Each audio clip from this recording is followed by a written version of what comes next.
অন্ধকার রজনীতে হাঁটতেছি আম্মা জান আয়েশা হাঁটতেছে, আমার নবীকে পায় না, কোথায় গেল।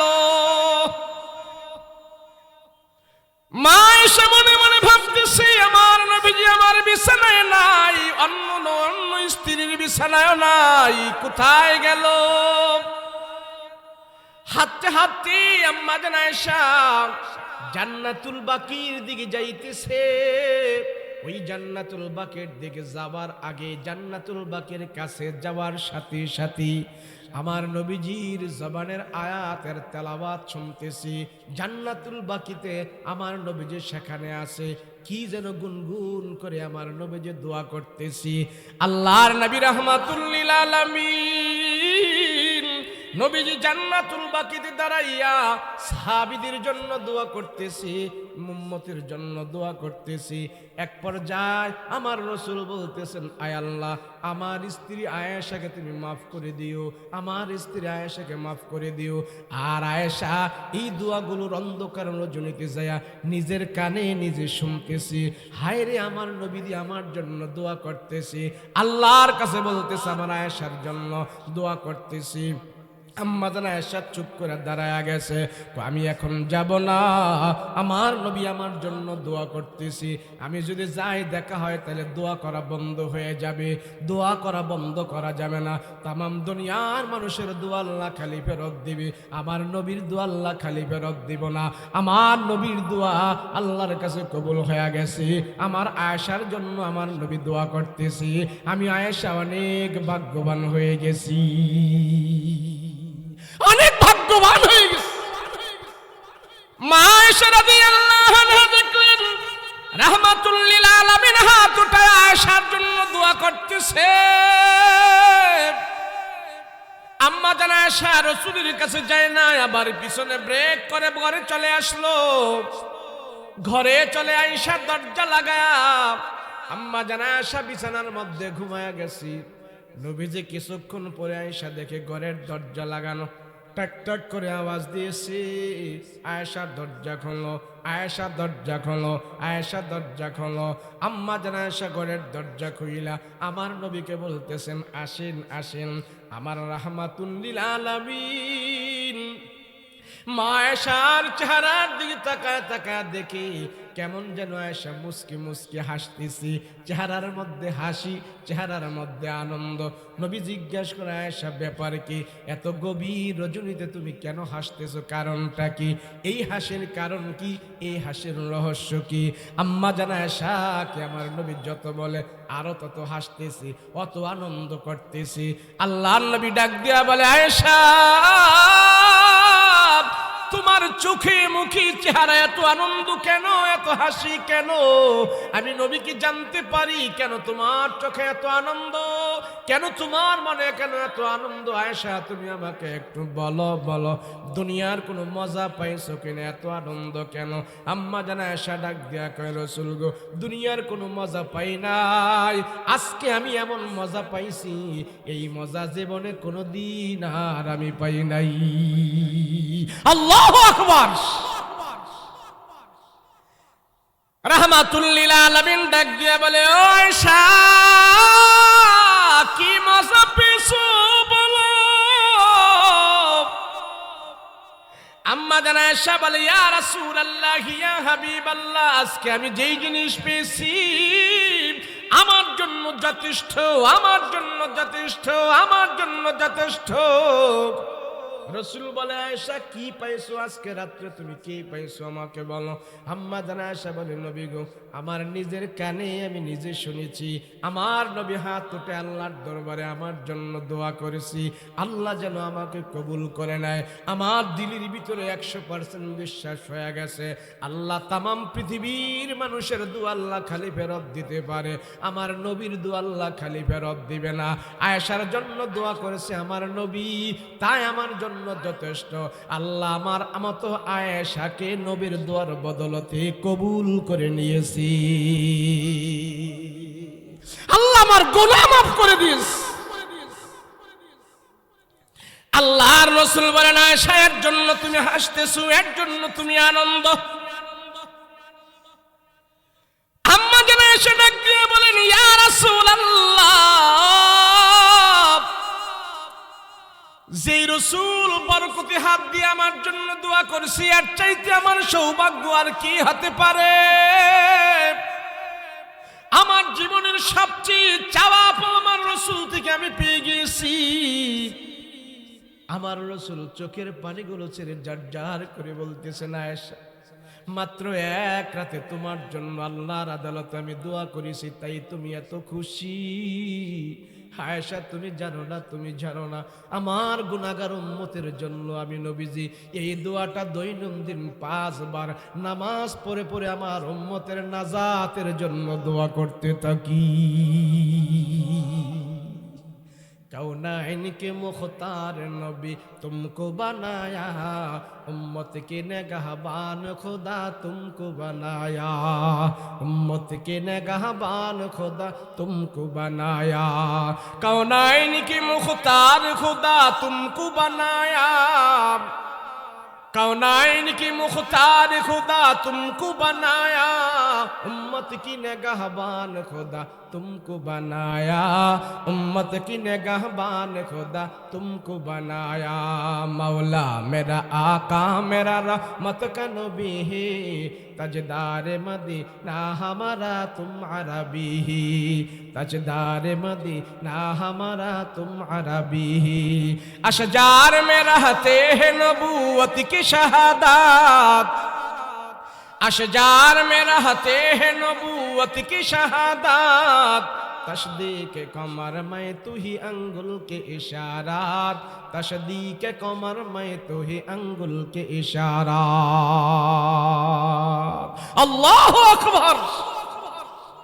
रसूल পুরাটা জিন্দেগি তো উম্মতের জন্য পাগল জমানা, আর আজ আমি কি করছি, আমার দ্বারা কি হচ্ছে, तमाम পৃথিবীর জন্য আল্লাহ রহমত করে নবীকে পাঠিয়েছে।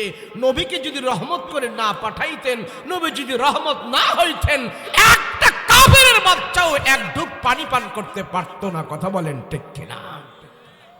সেই রসুল আমার জন্য, সেই নবী আমার জন্য। আমি রসুলের সুন্নত মানি না, আমি রসুলের ভালোবাসায় বিশ্বাসী না, আমি আমার রসুলের আদর্শ ভালো লাগে না। আমার সামনে আমার রসুলকে কেউ কথা বলবে, আমার সামনে আমার রসুলের বিরুদ্ধে কেউ কথা বলবে, আমি সহ্য করে নিয়া আবার রসুলের আশিক দাবি করব, এর চাইতে বেয়াদব পৃথিবীতে আর কেউ হতে পারে না। কথা বলো ঠিক কিনা? হযরত আবু বকর রাদিয়াল্লাহু আনহু আমার রসুলকে এত ভালোবাসছেন, সেজন্য রসুল বলেন, উম্মতেরা জানো আমার 2 জন মন্ত্রী আছে জমিনে আর 2 জন মন্ত্রী আছে আকাশে। দুনিয়াতে আমার 2 জন মন্ত্রী হইলেন, একজন হইলেন আবু বকর আর একজন হইলেন ওমর, আর আকাশে আমার 2 জন মন্ত্রী হইল জিব্রাইল আর মিকাইল। সুবহানাল্লাহ। আবু বকর রাদিয়াল্লাহু আনহু একটু সোজা ধরনের মানুষ ছিলেন, সাদাসিধী মানুষ ছিলেন, সরল টাইপের মানুষ ছিলেন, কথাবার্তা তেমন বেশি বলতো না, ইবাদত বন্দেগী বেশি করত, চিকনা হ্যাংলা একটা মানুষ ছিলেন আবু বকর। আর ওমর রাদিয়াল্লাহু আনহু যেমন পাঠান দেহ, বডি আলিশান, হাক ডাক মর্যাদা এমন সব গরম ছিল। ওমরের সামনে কেউ কথা বলতে হুশ করে কথা বলতো, ভুল টুল হয়ে গেলে একদম ধসায় ফেলতো। সেই ওমর কেমন ভয় করে করে চলতো, কিন্তু ইমানের দিক দিয়া, আমলের দিক দিয়া আবু বকরের চাইতে ওমর কোনোদিন উপরে উঠতে পারে নাই। কিন্তু সেই আবু বকর সাদা সিধা মানুষ ছিল, মাথাটা এমন বড় ছিল, গায়ের গোস্ত কম ছিল। তো ইহুদিরা, কাফেররা, মুশরিকরা আবু বকরকে দেখলে তো ভয় পাইতো না। ওমরকে দেখলে যেমন ভয় পাইতো, আবু বকরকে দেখলে এত ভয় পাইতো না। তো আবু বকর রাদিয়াল্লাহু আনহু একদিন রাস্তা দিয়ে হেঁটে যাচ্ছে, তো ওই রাস্তার পাশে 2 ইহুদি বসে বসে গল্প করতেছে। যখন তারা দেখলো আবু বকর এই রাস্তা দিয়ে আসতেছে, তখনই সাথে সাথে আবু বকরকে শোনায় এরা টিটকারি করা শুরু করছে। ইহুদিরা কারা? জোরে বলেন না। ইহুদিরা সব সময় মুসলমানদেরকে, ইমানদারকে টিটকারি করে কষ্ট দেয়, এমনকি তাদেরকে শহীদ করে দেয়। অনেক নবীদেরকে পর্যন্ত ইহুদিরা শহীদ করে দিয়েছে, এমনকি বনি ইসরাইলের অনেক নবীকে তারা শহীদ করে দিয়েছে। কষ্ট দিয়েছে, দুনিয়া থেকে বিদায় করে দিয়েছে। সেই জন্য আমার রাসূল বলেন, ইহুদিরা কোনোদিন তোমাদের বন্ধু হতে পারে না, ইহুদিরা কোনোদিন তোমাদের আত্মীয় হতে পারে না, ইহুদিরা তোমাদের বংশীয় শত্রু, রক্তের শত্রু, দেশীয় শত্রু, ধর্মীয় শত্রু, গোষ্ঠীয় শত্রু, সব দিক দিয়ে মুসলমানদের ইহুদিরা হলো এক নম্বরের শত্রু। কথা বলেন ঠিক কিনা? সেজন্য রাসূল বলেন, ইহুদিদেরকে কোনোদিন তোমরা বন্ধু বানাবে না, ইহুদিরা কোনোদিন তোমাদের বন্ধু হতে পারে না, ইহুদিদের সাথে তোমাদের আত্মীয়তা হতে পারে না, ইহুদিদের সাথে তোমাদের গভীর কোনো সম্পর্ক হতে পারে না। তো দুই ইহুদি রাস্তায় বসে আছে, তো আবু বকর রাদিয়াল্লাহু আনহু রাস্তা দিয়ে হেঁটে হেঁটে যাচ্ছে। তো দুই ইহুদি দেখলো মুহাম্মদের বাল্যকালের বন্ধু রাস্তা দিয়ে আসতেছে। তো কিছুদিন আগে যাকাতের আয়াত নাজিল হয়েছিল, যাকাতের আয়াত নাজিল হয়েছিল। আল্লাহ পাক বলছে যে তোমরা 2.5% শতকরা, তোমরা 2.5 টাকা 2.5% যাকাত তোমরা দিয়ে দিবা। তো এই কথা যখন রাসূল সবাইরে শোনাইলো, তো ইহুদিরা শুনে শুনে হাসতেছে। তো আবু বকর রাদিয়াল্লাহু আনহু রাস্তা দিয়ে যাচ্ছে। তো দুই ইহুদি রাস্তার পাশে বসে বসে আবু বকরকে ডাক দিছে, আবু বকর, তোমার বাল্যকালের বন্ধু কি বলছে শোনো। কি বলছে? তুমকো মুহাম্মদ তোমার নবী বলতেছে এমন এমন 2.5% যাকাতের টাকা দিয়া দেওয়ার লাগা। তো এই যাকাতের টাকা তোমার আল্লাহ চাইতেছে। এতদিন জানতাম মুহাম্মদ এতিম মানুষ, গরিব মানুষ, এখন দেখি মুহাম্মদের আল্লাহও গরিব হয়ে গেছে। কিমন আল্লাহ মানো আর কিমন নবী মানো? নবী তো গরিব, গরিব নবীর আল্লাহও গরিব। আল্লাহ যদি গরিব না হইতো তাহলে যাকাত চায় কেন? আচ্ছা বলেন, যাকাত কি আল্লাহ খাওয়ার লাগে চাইছে? যাকাতের আয়াত কি আল্লাহ খাওয়ার জন্য নাজিল করছে? তো ইহুদি দুই ইহুদি টিটকারি করে করে, মুহাম্মদ তোমার আল্লাহ, আবু বকর তোমার আল্লাহও গরিব হয়ে গেছে, তোমার নবীও গরিব হয়ে গেছে। যখন আবু বকরের সাথে এই কথা বলছে, দুই ইহুদি মনে করছে আবু বকর সোজা মানুষ, তার টিটকারি করে বললে আর কি হবে। যখন আবু বকর শুনছে আল্লাহ গরিব এবং নবী গরিব, এই কথা যখন ইহুদির জবান থেকে ইহুদি বলছে, আবু বকর করছে কি হাতের কাপড় এইভাবে টান কইরা, হাতটা এইভাবে সোজা কইরা, যে ইহুদি বলছে হ্যাঁ এমন জোরে এক শটকোনা দিছে, এই শটকোনা খাইয়া এই কাফের এই ইহুদি একবারে ধীরমির ধীরমির করে ডেনির মধ্যে পইরা গেছে। পইরা তো লাল বাতি হইস। কিন্তু আরেকটা বসে ছিল যে তার সাথে এই শটকোনার আওয়াজে আর হেরে যে ফালাইছে এই ভয়ে এই উঠটা মারছে দৌড়। একটা দৌড় দিছে আর একটা শটকোনা খাইয়া ডেনের মধ্যে হইয়া দিচ্ছে। হ্যাঁ, হাই হাই হাই, আবু বকরে আমার এমন শটকোনা দিব, আমি তো বিশ্বাসই করি নাই এমন শক্তি আবু বকরের গায়ে আইলো করতে। এটা কি গায়ের শক্তি দিয়া দিছে না ইমানের শক্তি দিয়া দিছে? ও জানে না আবু বকরের ইমান যে কত মজবুত। কথা বলেন ঠিক কিনা?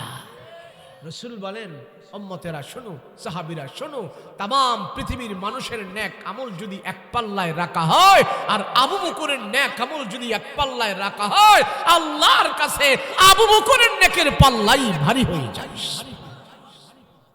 আম্মা জান আয়েশা জিজ্ঞেস করলেন, ইয়া রাসূলুল্লাহ, এই যে আকাশের মধ্যে এত তারকা দেখা যায় নবী গো, এই তারকা পরিমাণ কারো আমল নামায় নেক আসেনি। তো নবী বলে, আয়েশা এটা কি বললা? এই আকাশের তারকা পরিমাণ নেক আমল তো আমার ওমরেরই আমল নামায় আছে। সুবহানাল্লাহ বলেন। তো এটা বলার কারণে আম্মা জান আয়েশার মনটা একটু খারাপ হয়ে গেছে, বেজার হয়ে গেছে। তো নবীজি বুঝতে পারছে কেন খারাপ হইছে। নবী জিজ্ঞেস করেন, আয়েশা তোমার মন খারাপ হয়ে গেল কারণ কি? মনটা কালো হয়ে গেল, বেজার হয়ে গেল, কারণ কি? আম্মা জান আয়েশা বলে, ইয়া রাসূলুল্লাহ, ইয়া হাবিবাল্লাহ, আকাশের ভিতরে কোটি কোটি তারকা আছে। আমি জিজ্ঞেস করেছি আপনাকে, আকাশের তারকা পরিমাণ কারো আমল নামায় কোনো নেক আসেনি। আমি তো মনে করেছিলাম আপনি আমার বাবার কথা বলবেন। আপনি আমার বাবার কথা না বলে আপনি ওমরের কথা বলেছেন, তাইলে তো আমার বাবার থেকে ওমরের আমলনামা অনেক ভারী হয়ে গেছে, অনেক ভারী হয়ে গেছে, এত পরিমাণ নেই। রাহমাতুল লিল আলামিন ডাক দিয়ে বলে, আয়েশা, ওই যে আকাশের তারকা আছে, কোটি কোটি তারকা, আকাশের তারকার সাথে ওমরের আমলনামা মাফ করা যায়, আকাশের তারকার সাথে ওমরের আমলনামাটা আমি মাফ করতে পারলাম। উদাহরণ দিতে পেরেছি, এতটুক আমল তো ওমরের আমলনামায় আছে। কিন্তু তোমার বাবা আবু বকর, ওই আবু বকরের আমল এত দামি, এত ভারী, এত ওজন, দুনিয়ার কোন বস্তুর সাথে আবু বকরের আমল ওজন করা যাবে না।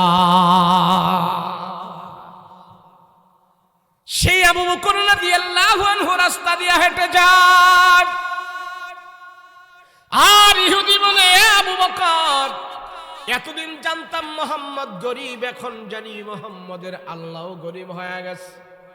গরিব না হইলে কেন তোমাদের কাছে যাকাতের টাকা চায়? এই কথা বলার সাথে সাথে আবু বকর তেলে বাগুনে জ্বলে উঠল, ইমানের দাবি সেখানে প্রকাশ করে ফেলল। তুই আমার আল্লাহকে গরিব বলছিস, আমার রসুলকে গরিব বলছস, এত বড় আসপর্দা তোর, যে মুখ দিয়া তুই আমার রসুলকে ফকির বলল, আল্লাহকে ফকির বলল, ওই মুখ এত সুন্দর আমি রাখবো না। হাত উঁচা কইরা এমন জোরে এক ছটকনা দিয়েছে, ইহুদির গালের ভিতরে ছটকনা খায়া ইহুদি ডেনের মধ্যে পড়ে লাল বাতি হয়ে গেছে। ভালো কইরা আবু বকর রাদিয়াল্লাহু আনহু দাঁড়ায় রইল। এই ইহুদি তার জবান দিয়া, তুই আমার আল্লাহকে ফকির বলেছো, আমার রাসূলকে ফকির বলেছো। আমি নিয়ত করেছি আমার দুই প্রিয়কে তুমি দুইটা গালি দিয়েছো, দুইটা কথা বলেছো, আর তাদের দুইজনের জন্য তোরে আমি দুইটা আঘাত করব, দুইটা চটকনা দিব। আবু বকর দাঁড়ায় রইলেন। ইহুদি এক চটকনা খায় যখন নাকি মাটির মধ্যে পড়ে গেল, ওখান থেকে সে দেখতেছে আবু বকর এখনো দাঁড়ানো আছে, যদি উঠি তাইলে কিন্তু আর একটা খাবো। এক চটকনা খায় আমি শেষ হয়ে গেলাম, উঠবো না, উঠবো না, আমি আর উঠবো না, উঠলে আরেকটা খেলে আমি আর বাঁচবো না। ওই ইহুদি বাটপার ইহুদি শুয়ে আছে, আর আবু বকর মনে মনে ভাবতেছে, মায়ের খায়া যখন ইহুদি পড়ে গেছে, দুর্বলকে আর মারতে নাই। এবার আবু বকর রাদিয়াল্লাহু আনহু হাঁটতে হাঁটতে নবীজির দরবারে চলে যাচ্ছে। এদিক দিয়া বাইর রোডে ঘুরিয়া ইহুদি আমার আবু বকরের আগে নবীজির দরবারে যায়া হাজির হইয়া আবু বকরের বিরুদ্ধে ইহুদি নালিশ করেছে। মুহাম্মদ, দেখেন আপনার আবু বকর আমাকে কি করছে, মেরে আমাকে একবার রক্তাক্ত করে ফেলেছে। নবী দেখলো অবস্থা তার খারাপ, ইহুদির গালমাল সব লাল হইয়া রয়েছে। রাসূল বলে, কে মারছে তোমাকে? বলে, আপনার আবু বকর আমাকে মেরে শেষ করে ফেলেছে, রক্ত বের করে ফেলেছে। নবী কয়, নামটা ভুল কইছো, তোমারে সরাইয়া দাঁত মাত ফালাই দেওয়া, রক্ত বের করে ফেলা, এটা আবু বকরের কাম না, এটা ওমরের কাম, তুমি ভুল কইতেছো, এটা ওমরে মনে হয় তোমারে করছে। ইহুদি কয়, নবীজি আমি আপনার ওমরকেও চিনি, আবু বকরকেও চিনি, আজকার আঘাত আমার আবু বকরই করছে।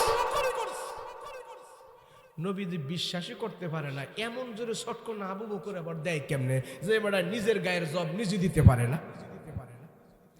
এমনি কিছুক্ষণের ভিতরেই আবু বকর রাদিয়াল্লাহু আনহু নবীজির দরবারে যায় হাজির হয়ে গেছে। ইয়া রাসূলুল্লাহ, ইহুদি দুশমনটা আপনার এখানে বসা, নবীজি রাসূল গো, আপনি আমার অনুমতি দেন, তারে আমি আরেকটা ছটকনা দেই, আমার মনের আশাটা আমি পুরা করি। নবী আবু বকর, ভাবছিলাম ছটকনা আগেরটা তুমি দেও নাই, এখন তো তোমার নিজের মুখে শিকার আসতেছো, যা বলতেছো বুঝা গেল আগেরটা তুমি দিছো। কথা বলেন ঠিক কিনা? ইয়া রাসূলুল্লাহ, আমি দিয়েছি। সে আমার কলিজার টুকরা আমার রাসূলকে গালি দিয়েছে, সে আল্লাহকে গালি দিয়েছে। আমার রাসূলকে, আমার আল্লাহকে যে গালি দেয় সেই মুখ আমার থেকে যেতে পারবে না, আমার সামনে থেকে সে যেতে পারবে না। আমি তার মুখের মধ্যে আঘাত করেছি। কেন আমার রাসূলকে গালি দিল, কেন আমার আল্লাহকে গালি দিল?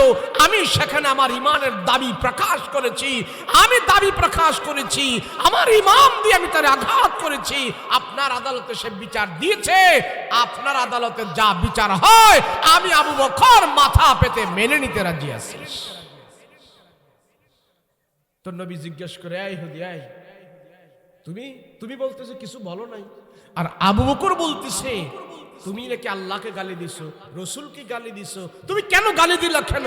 ইহুদি কয়, না না না না, আমি কেন গালি দিব? না, আমি কিচ্ছু বলি নাই, আমি কোনো গালি টালি দেই নাই, আপনার আবু বকর আমাকে শুধু শুধু মারছে।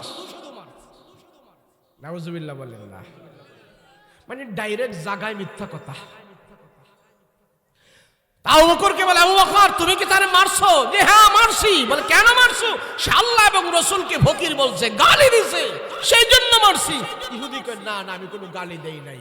রাসূল বলে, আবু বকর তুমি ইসলামিক কোডে এসেছো, আমার রাসূলুল্লাহর ইনসাফের বিচার হবে।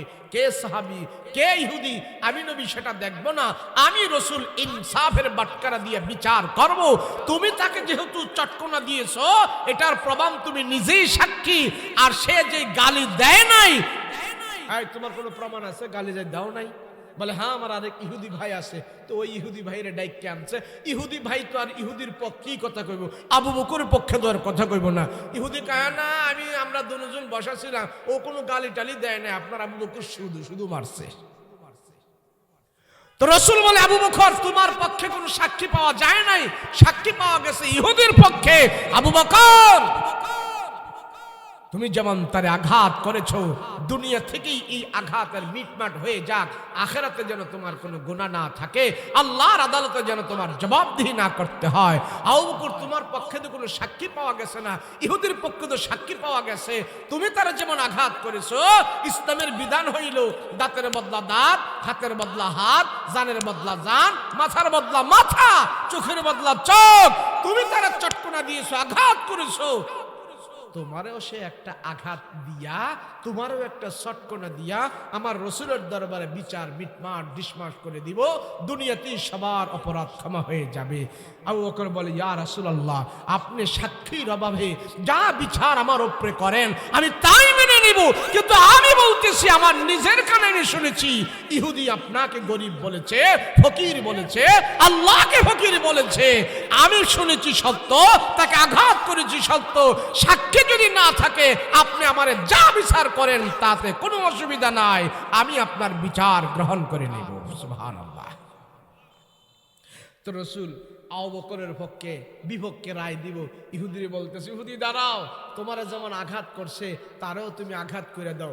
এই রায় দেওয়ার জন্য নবীজি বসছে, আর ইহুদি তো খুশি, হাতটা খুব টান করে এইবার লইতেছে, অ্যাকশন লইতেছে। আবু বকর আমারে যেমন দিছো, আমি তুমি কি দিছো দেখবা আমি এখন কেমন তোমারে দিমু আর কেমন লাগে।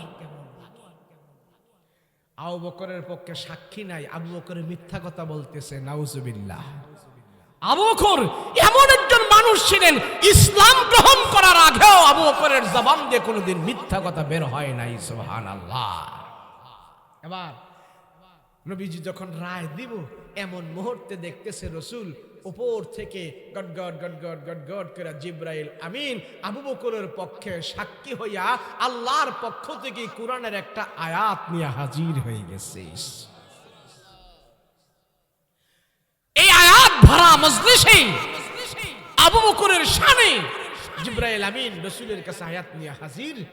এবার রাসূল বলেন, রাসূলুল্লাহকে আল্লাহ পাক কোরআনের আয়াতের মাধ্যমে বলতেছেন, নবী গো বিচার তো করবেন সাক্ষীর অভাবে, সাক্ষী নাই, আপনি কোরআনের আয়াত আমি আপনার কাছে দিয়েছি, তামাম পৃথিবীর মানুষ যদি নাও শোনে, ইহুদি আমাকে গালি দিয়েছে, আপনাকে গালি দিয়েছে, আবু বকর শুনেছে, আবু বকরের পক্ষে পৃথিবীর কোনো মানুষ সাক্ষী নাই, স্বয়ং আহকামুল হাকিমিন আমি আল্লাহ নিজেই আবু বকরের সাক্ষী হয়ে গেছি।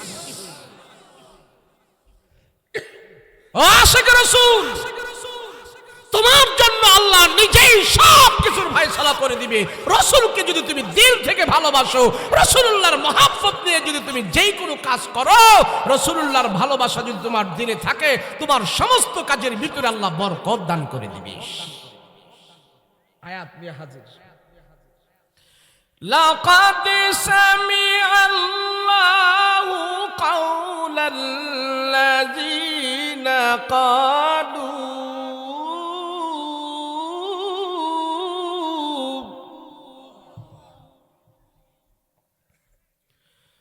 قول الذين قالوا إن الله فقير।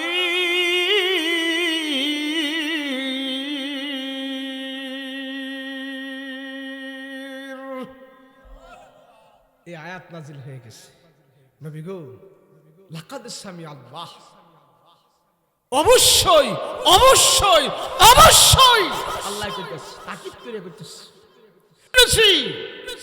ক্বালু ইন্নাল্লাহা ফাকির। তারা বলছে, আমাকে আপনাকে বলছে ফকির ফকির বলছে। শুধু আবু বকর শুনে নাই, আমি আল্লাহ নিজে শুনেছি। এই ইহুদিরা আমার আল্লাহকে ফকির বলছে, আপনাকে ফকির বলছে। আমার আবু বকর কোনদিন মিথ্যা কথা বলতে পারে নাই। সুবহানাল্লাহ। আরে আশিক রাসূল, দেখুন আল্লাহর পক্ষ থেকে আশিক রাসূলের পক্ষ হয়ে আল্লাহ নিজে সাক্ষী হয়ে গেছেন। সুবহানাল্লাহ। এমন আরেক আশিক রাসূল, রাসূলুল্লাহর প্রতি এত মহব্বত ছিল। নবীজি মদিনা একটা বাজার আছে, ওকাজ বাজার। এই বাজারে রাসূল গেছেন, বাজারের পাশ দিয়ে রাসূল যাচ্ছেন। তো এক ঘোড়াওয়ালা ঘোড়া নিয়ে বৈশা রয়েছে। তো হাট বাজার যখন ভেঙে যায়, সন্ধ্যা হয়ে যায়, সব মাল বিক্রি হয়ে গেছে। এখন কিছু কিছু মানুষ দেখবেন কিছু মাল নিয়ে বসে আছে, এগুলার বিক্রি করতে পারে না, তখন একটু কম দামে দিয়া দেয়। যেগুলি আর বাড়িতে নিয়ে লাভ কি, যা পাই তা দিয়ে বিক্রি করে ফেলি। তো ও কাজ বাজারে এমন এক ঘোড়াওয়ালা ঘোড়া নিয়ে বসে রয়েছে। তো রাসূল পাক এই রাস্তা দিয়ে হেঁটে যাচ্ছেন, ওই ঘোড়াওয়ালা নবীজিকে ডাক দিছে। গ্রাম্য ব্যক্তি নবীকে ডাক দিছে, মুহাম্মদ কি ঘোড়া নিবা নাকি? নবী কয়, না, আমার তো ঘোড়া নেওয়ার জন্য আসি নাই, আমি অন্য উদ্দেশ্যে আসছিলাম। ঘোড়া তো প্রয়োজন ছিল, কিন্তু এখন তো টাকা টোকা আনি নাই। তো ঘোড়া আমাকে, মুহাম্মদ তুমি তো ভালো মানুষ, তোমার এখন টাকা দেওয়া লাগবে না, তুমি নাও, বাকিতে নিতে পারো। রাসূল বলে, যদি আপনি বাকিতে দেন তাহলে বাড়িতে যাই আপনারে টাকা দিব, কিন্তু এখন ঘোড়াটা নিয়ে দেই, বাকিতে যদি আমারে বিক্রি করেন আমারে দেন তাইলে আমি নিব। বলে আচ্ছা ঠিক আছে, তুমি বাড়ির যাই দাম দিও। কত? তো রাসূল বলে, আপনিই বলেন আপনার ঘোড়ার দাম কত? তো ঘোড়াওয়ালা দাম চাইছে 200 দিরহাম। কথা বলেন, কয়শো দিরহাম? 200 দিরহাম। তো রাসূল বলে, আচ্ছা ঠিক আছে, ঘোড়া আমি নিয়ে নিলাম, 200 দিরহামের বিনিময় ঘোড়া আমি বাকিতে আপনার থেকে নিয়ে নিলাম।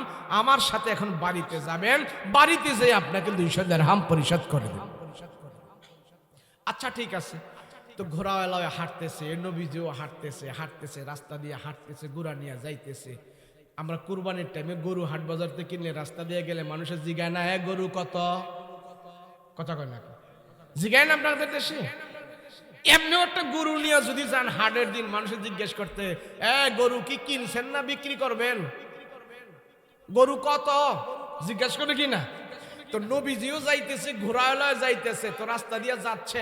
কিছুক্ষণ পর পর মানুষ জিজ্ঞেস করে, ও ভাই, আরে ঘোড়া কি বিক্রি করবেন না কিনে আনছেন? ঘোড়া কত? তো হাঁটতে থাকে, কথা কয় না, কারোর সাথে কয়, কারোর সাথে কয় না।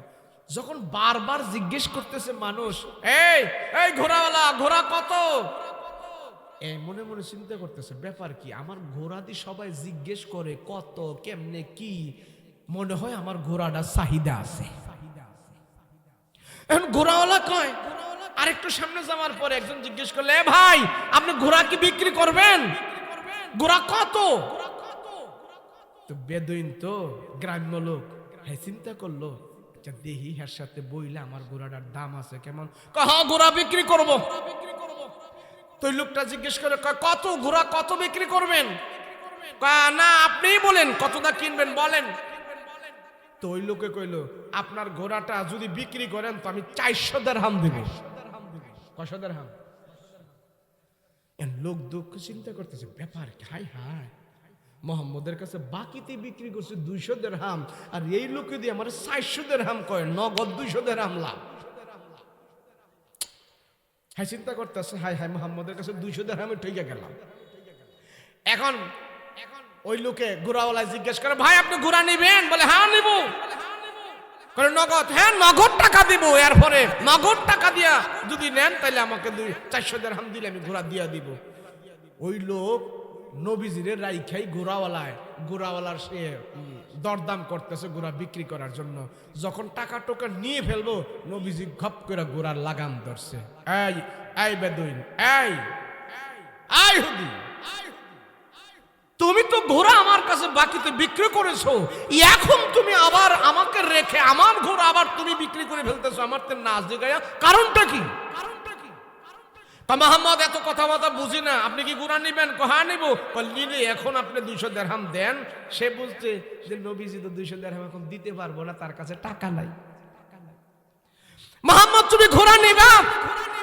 বলে আমি তো ঘোড়া নিয়েই নিছি, বাকিতে দরদাম করে তো নিয়েই নিছি, আবার নিব কি? না না, কোনো দরদাম নাই, ঘোড়া যদি নিতে হয় আপনি এখন আমারে টাকা দেন, না হয় আমি বিক্রি করে ফেলবো। নবীজি ঘোড়ার লাগাম আরো শক্ত করে ধরছে। সুবহানাল্লাহ বলেন। তুমি আমার সাথে কথা বলেছো, আমার সাথে তোমার কথা হয়েছে, এই ঘোড়া আমি নিব, চুক্তি হয়েছে। এখন ইহুদি কয়, না কিসের চুক্তি হয়েছে? আপনার সাথে আমার কোনো কথাবার্তা হয় নাই, ঘোড়া আমার ঘোড়া আমি বিক্রি করবো না, কি করবো এটা আমি বুঝো। নবী আরো শক্ত করে ধরছে। নবী ঘোড়ার লাগাম শক্ত করে ধরছে। হ্যাঁ কি নেওয়ার ক্ষমতা আছে? এই কথা বলার আছে? আমার নবী হলো ইনসাফের নবী। নবী যখন ঘোড়ার লাগাম এইভাবে ধরছে, ইহুদি কয়, আপনি ঘোড়া ছাড়েন। আমি ঘোড়া ছাড়বো কেন? তোমার তেন আমি বাকি বিক্রি করে নিছি, তোমার তো আমি আগ্ধ করে নিয়েছি, চুক্তি করে নিয়েছি। তো নবী ঘোড়ার লাগাম ধরে টানে, আর হ্যাঁ কয় আমার ঘোড়া দেন, আমার ঘোড়া দেন, আমার ঘোড়া আমি নিব। তোমার ঘোড়া তো আমার বিক্রি করছো। না কোনো বিক্রি করি নাই, আপনার সাথে কথা হয় নাই। হ্যাঁ দেখছে এখানে দেখলে নগদ 200 দিরহাম লাভ পাইতেছে, আর নবীর কাছে বিক্রি করলে মাত্র 200 দিরহাম। 200 দিরহামের জায়গায় ঠক খাইলাম। হাই হাই, এটা কি হয়? এখন ঘোড়ার লাগাম ধরে টেনে টেনে যখন নিয়ে আসছে, নিতে গোড়াওয়ালা সাইদিকে নিতে নবী এইভাবে ধরছে। অনেক মানুষ জড়ো হয়ে গেছে। মোহাম্মদ কি হয়েছে এখানে, কি হয়েছে? বলে দেখেন না আমার সাথে এমন চুক্তি আগ্ধ হয়েছে, এখন আমার থেকে ঘোড়া সে নিয়ে যেতে চায়, কি ব্যাপার এমন করতেছে? তো লোকজন আসছে, কিছু লোকজন এসে বলে, এই মোহাম্মদ নম্র ভদ্র সভ্য একজন মানুষ, তার সাথে তুমি এমন করছো? ঘোড়াওয়ালা কয়, আমার ঘোড়া আমি নেব, মোহাম্মদ ধরে রাখছে, দেখো না। তো নবীজি কয়, সে তো আমার কাছে বিক্রি করছে, বাকিতে আগ্ধ করছে, বিক্রি করছে, চুক্তি হয়েছে, এখন নিয়ে নিতে চায়। ঘোড়াওয়ালা কয়, না না, মোহাম্মদের সাথে আমার এমন কোনো কথা হয় নাই। তো নবীজিকে আমার সাথে হয়েছে। তো লোকজন বলে, মোহাম্মদ তোমার সাথে যে এমন কথাবার্তা হয়েছে, কোনো সাক্ষী আছে? হ্যাঁ কোন সাক্ষী আছে? কয় না আমার তো কোনো সাক্ষী না। কোন সাক্ষী না থাকলে ঘোড়াওয়ালার ঘোড়া তুমি দিয়ে দাও, ছেড়ে দাও। রসুল কয়, না আমার সাথে কথা হয়েছে, আমি ছাড়বো কেন? কেন ছাড়বো আমি? এটা প্রাপ্য আমি। তো যখন মানুষ জড়ো হয়ে গেছে, ও দূর থেকে একজন লম্বা সাহাবী ছিল, ওই সাহাবীর নাম আসছে খুজাইমাতুল ইয়ামান। এই খুজাইমাতুল ইয়ামান দূর থেকে দেখতেছে, তার তো মাথা উঁচা, লম্বা সাহাবী।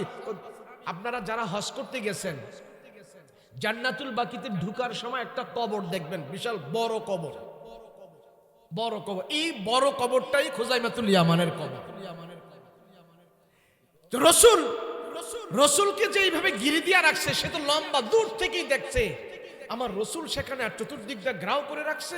সে লম্বা লম্বা কাইক দিয়া দৌড়াইয়া এই মজলিসের ভিতরে আইসা সবাইরে ফাঁক করে বলে, এই সরো, এই সরো, আমার রসুলের সাথে কি হয়েছে, সরো। এই খুজাইমাতুল ইয়ামান এসে বলে, ইয়া রাসূলুল্লাহ, এত লোক আপনাকে ঘিরে দিয়া রাখছে, বেড়ে দিয়া রাখছে, ব্যাপারটা কি? তারা এখানে কি করছে? তো নবীজি সব ঘটনা খুলে বলল। ঘোড়াওয়ালায় বলল, আমি মোহাম্মদে আমার ঘোড়া নিয়ে যাচ্ছে। নবীজি বলে, না, তার কাছে তো আমি ঘোড়া কিনেছি, এখন ওখানে কেউ ছিল না, সে আমার কাছে বিক্রি করছে। আমি ঘোড়া কিনেছি, সে আমার কাছে জবান দিয়েছে, ওয়াদা দিয়েছে, এখন আমার থেকে সে ঘোড়া নিয়ে যেতে চায়। তো ঘোড়াওয়ালা কয়, এমন কথা আমি বলি নাই, কোনো সাক্ষী নাই, কিচ্ছু নাই, আমার সেখানে নিয়ে যাচ্ছে। রসুলকে ওই সাহাবী জিজ্ঞেস করে, নবী সে কি আপনার থেকে ঘোড়া, আপনার কাছে ঘোড়া বিক্রি করছে? নবী বলে, হ্যাঁ। আরে হ্যাঁ, আমি কি মিথ্যা বলবো? আমি তো ঘোড়া কিনেছি, শুধু বাস এতটুক বলছে রসুল। ওই ঘোড়াওয়ালাকে সব ছাড়। ওই সাহাবী বলে, এই ঘোড়াওয়ালা ছাড়, ঘোড়া ছাড়। মানে ছাড়বো মানে? তো লোকজন বলতেছে, তুমি এই কথা বলতেছো, মুহাম্মদের তো কোনো সাক্ষী নাই। আমি নিজে সাক্ষী হয়ে গেছি, আমি নিজে সাক্ষী। ওই উকাস বাজারে আমার রাসূলুল্লাহর হাতে সে ঘোড়া বিক্রি করেছে, আমি নিজে সাক্ষী। এখন তো নবীজির পক্ষে সাক্ষী পাওয়া গেছে। এখন সব লোকজন ঘোড়াওয়ালার বলতেছে, হ্যাঁ মুহাম্মদের পক্ষে সাক্ষী পাওয়া গেছে, সে সেখানে উপস্থিত ছিল, ওরা দাও। ঘোড়াওয়ালার মুখ এখন কালো হয়ে গেছে। ওই সাহাবীর সাক্ষী অনুযায়ী আল্লাহর রসুলের হাতে ঘোড়া দিয়ে দিয়েছে। নবীজি ঘোড়া নিয়ে বাড়িতে চলে আসতেছে, বেদুইনও আসতেছে। নবীজি চিন্তা করতেছে, ব্যাপার কি, আমার এই সাহাবী তো সেখানে উপস্থিত ছিল না, সেটি মিথ্যা সাক্ষী দিতেছে। রাহমাতুল লিল আলামিন জিজ্ঞেস করে, খুযাইমাতুল ইয়ামান, ঘোড়াওয়ালার সাথে উকাস বাজারে আমার কথা হয়েছে, আমি নবী জানি আমার সাথে কথা হয়েছে, তুমি তো সেখানে উপস্থিত ছিলে না, তুমি কেমনে মিথ্যা সাক্ষী দিলা? এটা আমার সাথে কথা হয়েছে, আমি তার সাথে কথা বলেছি, তুমি তো সেখানে উপস্থিত ছিলে না।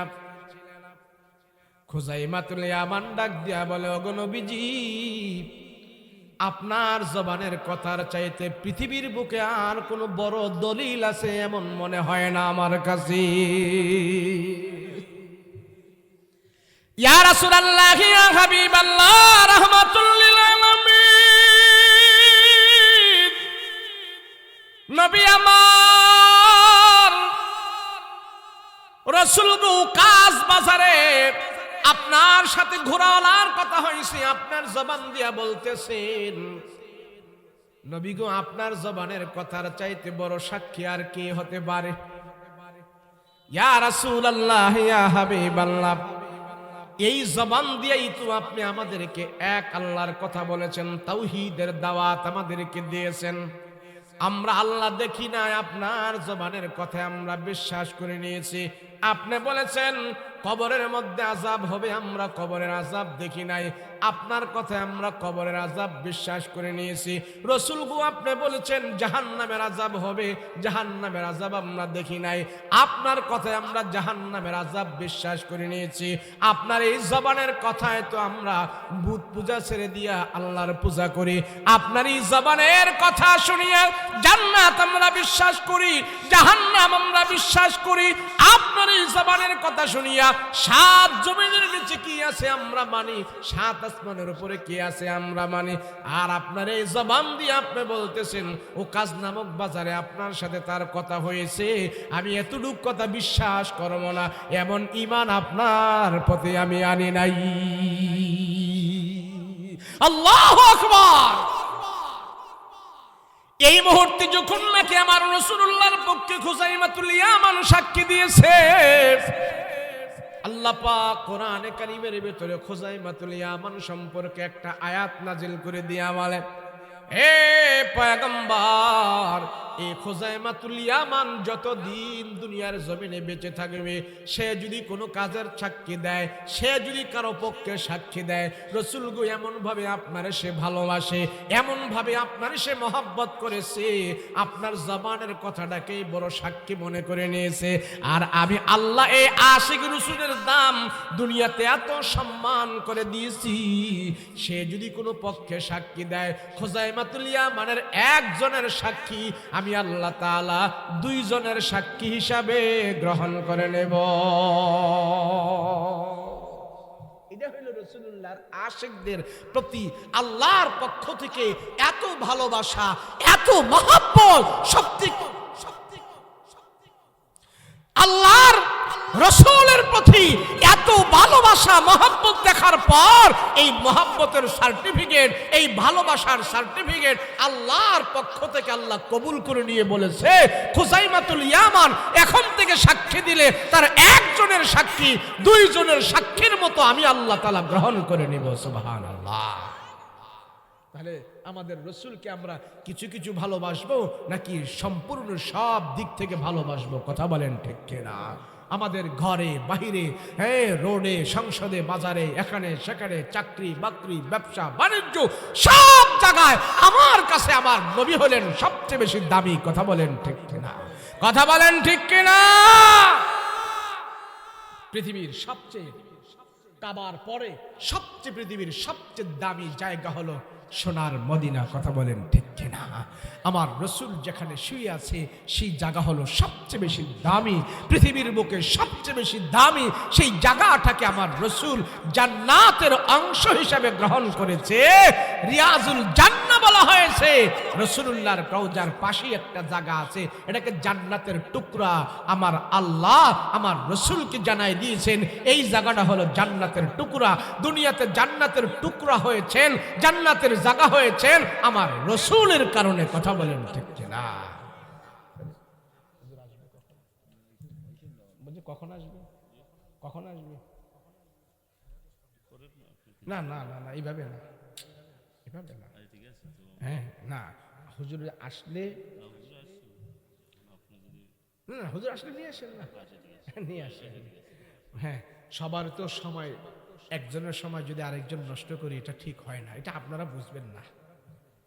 হ্যাঁ, হুজুর আসছে, যিনি আসছে উনিও তো কিছু কথা বলবে, তাই না?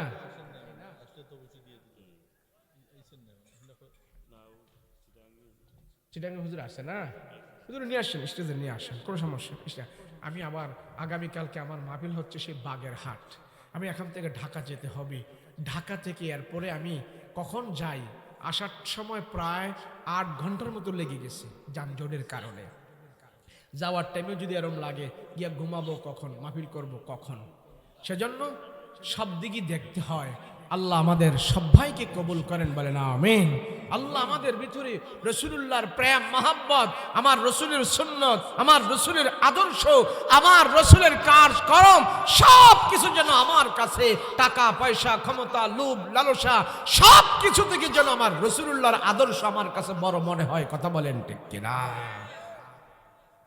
আরে মক্কার মানুষগুলো, মদিনার মানুষগুলো কি ছিল তাদের?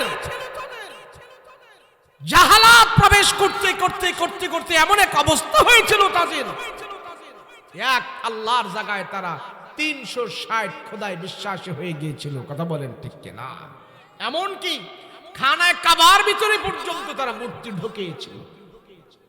সেইখান থেকে আমার রাসূল হেদায়েতের আলো দেখিয়েছেন, জান্নাতের পথ দেখিয়েছেন।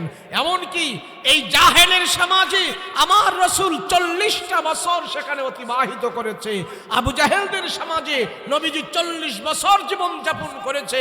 নবীজি বিবাহ শাদী করেছেন, খাওয়া দাওয়া করেছেন, হাট বাজার করেছেন, রাস্তাঘাটে চলাফেরা করেছেন। 40 বছরের ভিতরে একজন কাফিরের বাচ্চাও আমার রাসূলুল্লাহর বিন্দু পরিমাণ দোষ ধরতে পারে নাই। কথা বলেন ঠিক কিনা? আবু জাহেল, উকবা, শাইবা, আবু লাহাব, উতাইবা, ওলীদ ইবনে মুগীরা এরা ছিল কাফেরদের বড় বড় সর্দার, মক্কার বড় বড় লিডার। কিন্তু তাদেরকে মানুষ দিল দিয়ে মহব্বত করত না, ভয় পাইত। কিন্তু আমার রাসূলুল্লাহকে মক্কার কাফেররা অন্তর দিয়ে ভালোবেসে, কাফেররা আগে বলছে মুহাম্মদ আল আমিন, তুমি সত্যবাদী, তোমার চাইতে বিশ্বস্ত মানুষ এই পৃথিবীতে আর একজনও নাই। কথা বলেন ঠিক কিনা? মক্কায় এক কাফের ছিল, বুখারী শরীফে এই ঘটনাটা আসছে। এক কাফের ছিল, এর নাম ছিল আবু রুকানা। নাম কি? আবু রুকানা। আমাদের দেশে কুস্তি খেলে না কিছু মানুষ, কুস্তি খেলে না, কি বলে আপনাদের দেশে কুস্তি খেলা কয় না, পিঠ মাটিতে লাগাই ফেলতে পারলে 5 পুরস্কার পায়, কুস্তি খেলা কয় না এটা? এই কুস্তিগির যারা কুস্তি টুস্তি খেলে এদের গায়ে তো একটু শক্তি টক্তি বেশি থাকে। আরব দেশে এদেরকে পালোয়ান বলে। তো মক্কায় একটা পালোয়ান ছিল, তার নাম ছিল আবু রুকানা। তার গায়ের ভিতরে 1000 পালোয়ানের শক্তি ছিল। বর্তমান 1000 পুরুষের গায়ে যত শক্তি, এর চাইতে আরো বেশি শক্তি ছিলেন একজন পালোয়ানের গায়ে, কুস্তিগিরির গায়ে। এই পালোয়ান গায়ে খুব শক্তি, কেউ তার ধরাশায় করে ফেলাইতে পারে না। আমার রসুলের সামনে যে এমনি ধরলো, মোহাম্মদ তুমি নাকি বলো তোমার এক আল্লাহর নাকি অনেক শক্তি, অনেক পাওয়ার, তুমি যদি আমার সাথে কুস্তি লাইগা আমার যদি শোয়াইতে পারো, তাইলে আমি মনে করব তোমার আল্লাহর পাওয়ার আছে।